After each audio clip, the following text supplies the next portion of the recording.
Good morning, सलाम, नमस्ते, सत श्री अकाल। शेख लाइफ योग सूत्रा चैनल में आप सभी का स्वागत है। उम्मीद है कि आप मेरे चैनल को सब्सक्राइब करते रहते होंगे, जिसकी वजह से आप मुख्य इन्फॉर्मेशंस, स्वास्थ्य से जुड़ी सूचनाएं आपको अक्सर मिलती रहेगी। चलिए आगे बढ़ते हैं। नए हिंदुस्तान पेपर में तन मन के आर्टिकल में शीर्षक है सबको चाहिए योग की खुराक। जी हाँ, जीवन शैली से जुड़े रोगों का बोझ कम करने के लिए योग की जरूरत पहले से कहीं अधिक बढ़ गई है। कई गंभीर रोगों में योग का प्रभावी असर देखने को मिल रहा है। अच्छी बात यह है कि आयुर्वेद ही नहीं, आधुनिक विज्ञान भी योग के दम को मान रहा है, बता रही हैं शमीम खान। देश में ही नहीं, पश्चिमी देशों में भी योग का चलन लगातार बढ़ रहा है। तन मन व भावनाओं पर योग के सकारात्मक प्रभाव से जुड़े कई शोध आए। योग के बारे में जागरूकता बढ़ाने के लिए हर साल 21 जून को इंटरनेशनल योगा डे मनाया जाता है। कोरोना के कारण जिस तरह लोग एक एक सांस के लिए संघर्ष कर रहे थे, उसको देखते हुए इस बार की थीम योग फॉर ह्यूमैनिटी, मानवता के लिए योग, रखी गई है। योग और एलोपैथ विशेषज्ञ जीवन शैली से जुड़े रोगों में योग के असर को कैसे देखते हैं, आइए जानते हैं। हाँ, हमने भी ये पाया है, मेरे निजी जीवन में भी कई बार मैंने ऐसे देखा है, पेशेंट्स को डॉक्टरों ने रिकमेंड किया है। किस तरह के पेशेंट? स्पेशली डायबिटीज, मोटापा, माइग्रेन, ऐसे पेशेंट्स को कुछ हद तक योगा के लिए डॉक्टर रिकमेंड करते हैं। चलिए आगे बढ़ते हैं।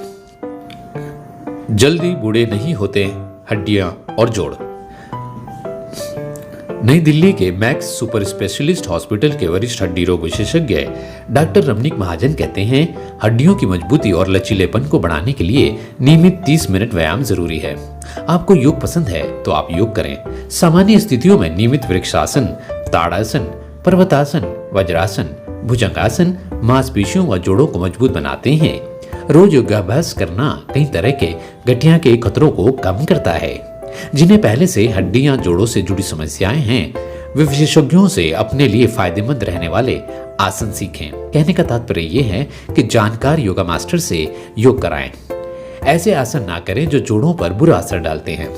कहने का तात्पर्य यह है कि कहीं भी किसी भी तरीके से आप अगर कई ग्रुप में योगा कर रहे हैं और वहां पे आपको कुछ उसके नुकसान फायदे नहीं बताए जा रहे हैं, तो आपको योग के फायदे की जगह नुकसान ज्यादा हो सकते हैं। नी अर्थराइटिस है तो घुटने के बल बैठने वाले आसन ना करें।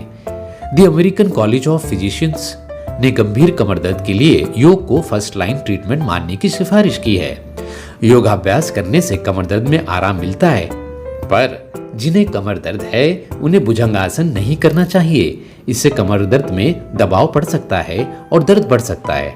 यदि कोई जानकार है और आपकी मेडिकल रिपोर्ट के आधार पर एक्सरे, एमआरआई देख के यदि वो आइडिया लगा सकते हैं कि फ्लेक्शन और एक्सटेंशन किस में पेन आ रहा है, उसके आधार पे वो आपको योगा के बारे में रिकमेंड कर सकते हैं। कुछ चुनिंदा पोस्चर्स आपको रिकमेंड करेंगे जिससे आपको फायदा हो सके। प्राणायाम, ध्यान भी इसमें जोड़ा जा सकता है। चलिए आगे बढ़ते हैं। इंसुलिन प्रक्रिया होती है बेहतर। नई दिल्ली के दिल्ली डायबिटीज रिसर्च सेंटर के डॉक्टर A.K. जिंगन कहते हैं कि डायबिटीज अस्वस्थ जीवन शैली से जुड़ी बीमारी है। डायबिटीज से बचना है या फिर उसे काबू में रखना है तो अनुशासित तनावमुक्त जीवन शैली का पालन जरूरी है। खान पान के साथ एक इंस्ट्रक्टर जो जानकार हो, जो योगा बता सकता हो अच्छी तरीके से, उसकी निगरानी में योग करना चाहिए। योग तन मन के तालमेल को बेहतर बनाता है। नियमित योग से इंसुलिन का उत्पादन बढ़ता है, जिससे रक्त में शर्करा को काबू में रखने में मदद मिलती है। योग की श्वसन क्रियाएं मन को रिलैक्स करती है। खासकर डायबिटीज के मरीज जिन्हें तनाव बहुत रहता है, उन्हें नियमित योग करना चाहिए। इससे मांसपेशियों को ग्लूकोज की जरूरत बढ़ती है और दिमाग अग्नाशय को इंसुलिन का निर्माण करने का सिग्नल देता है। डायबिटीज के रोगियों को धनुरासन, अर्धमत्स्यंद्रासन, हलासन, वज्रासन, भुजंगासन, नौकासन करने चाहिए।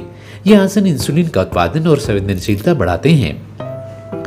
टाइप 1 और टाइप 2 डायबिटीज दोनों के रोगियों को इन्हें करना चाहिए और स्पेशली एक जानकार इंस्ट्रक्टर के सामने ऑनलाइन या ऑफलाइन करना चाहिए।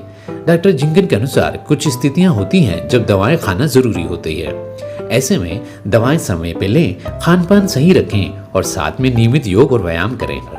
हार्वर्ड मेडिकल स्कूल के अनुसार योग करने से कोशिकाएं इंसुलिन के प्रति बेहतर प्रतिक्रियाएं देती हैं। मोटापा डायबिटीज का एक प्रमुख रिस्क फैक्टर तो है। योग वजन को संतुलित ढंग से कम करता है। पूरे शरीर में रक्त प्रवाह में सुधार आता है अगला आर्टिकल पढ़ते हैं, कैंसर में होती है तेज रिकवरी। जी हाँ, आज विश्व भर में कैंसर मृत्यु का दूसरा सबसे प्रमुख कारण है।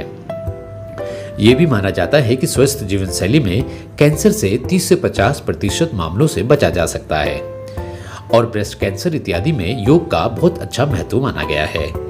चलिए आगे बढ़ते हैं। इंद्रप्रस्थ अपोलो हॉस्पिटल में वरिष्ठ ऑन्कोलॉजिस्ट डॉक्टर तपस्विनी वर्धन कहती हैं, सही खानपान और नियमित व्यायाम कैंसर के खतरे को कम करता है। इस बात के स्पष्ट प्रमाण मिले हैं कि शरीर में स्ट्रेस हार्मोन्स, कैटेकोलामाइंस और कॉर्टिसोल का बढ़ा हुआ स्तर कैंसर विकसित करने में ट्रिगर करता है और उसे बढ़ाता है। डॉक्टर तपस्विनी कहती हैं, कैंसर से जूझ रहे हर चौथे मरीज को साइकोलॉजिकल सपोर्ट की जरूरत होती है। यही योग का महत्व उभर कर आता है। जी हाँ, केवल योग से कैंसर को ठीक नहीं किया जा सकता, पर नियमित रूप से इसका अभ्यास मस्तिष्क द्वारा निर्मित न्यूरोट्रांसमीटर गाबा का स्तर रक्त के प्रवाह में बढ़ाता है, जिससे मरीज की दर्द और तनाव सहने की क्षमता बढ़ती है। नियमित योग का अभ्यास करने वाले कैंसर रोगियों को रिकवरी करने में बड़ी आसानी होती है। जर्नल ऑफ क्लिनिकल ऑन्कोलॉजी में प्रकाशित एक शोध के अनुसार योग कैंसर के मरीजों में थकान, अवसाद और उत्तेजना को कम करता है, नींद में सुधार करता है, कैंसर सर्जरी के बाद रिकवर होने में सहायता करता है। कैंसर के मरीजों पर योग के सकारात्मक प्रभावों को देखते हुए अमेरिकन कैंसर सोसाइटी ने 2020 में यस टू योग का स्लोगन दिया था। जी हाँ, अब देखते हैं हमारे भारत में इसको लेके कितनी गंभीरता से योग को लोग करने के लिए तैयार होते हैं। हम अपनी तरफ से पूरी कोशिश कर रहे हैं। इस आर्टिकल के माध्यम से मैं आप तक योगा की सारी जानकारी पहुंचाने के लिए पूरी एनालिसिस और रिसर्च डाटा के बेस पे ये वीडियो बनाता हूँ। देखते हैं कि आप कितनी गंभीरता से इस वीडियो को सुनते हैं और शेयर करते हैं। आगे बढ़ते हैं। दिल पर नहीं पड़ता दबाव। जी हाँ, हृदय रोग दुनिया भर में मृत्यु का सबसे प्रमुख कारण है। खराब जीवन शैली, गलत खानपान, शारीरिक सक्रियता की कमी और तनाव का बढ़ता स्तर दिल को बीमार बना रहे हैं। फरीदाबाद में क्यूआरजी हॉस्पिटल में निदेशक व वरिष्ठ हृदय रोग विशेषज्ञ डॉक्टर राकेश रॉय सप्रा के अनुसार योग केवल दिल नहीं, पूरे शरीर के लिए फायदेमंद है। तनाव का बढ़ता स्तर, सडन कार्डियक डेथ, अचानक दिल का धड़कना बंद होना, ये सबसे बड़ा खतरा पैदा कर रहा है। योग से मानसिक तनाव को कम करने में सहायता मिलती है। रोज सुबह सुबह आधा घंटा योग करना बीपी को काबू में रखता है। दिल पर दबाव नहीं पड़ता, जिससे कार्डियक इमरजेंसी का खतरा कम हो जाता है। डॉक्टर राकेश कहते हैं, दवा और सर्जरी की अपनी जरूरत है, पर लंबे समय तक कोलेस्ट्रॉल व रक्त संचार को सही रखने के लिए व्यायाम जरूरी है।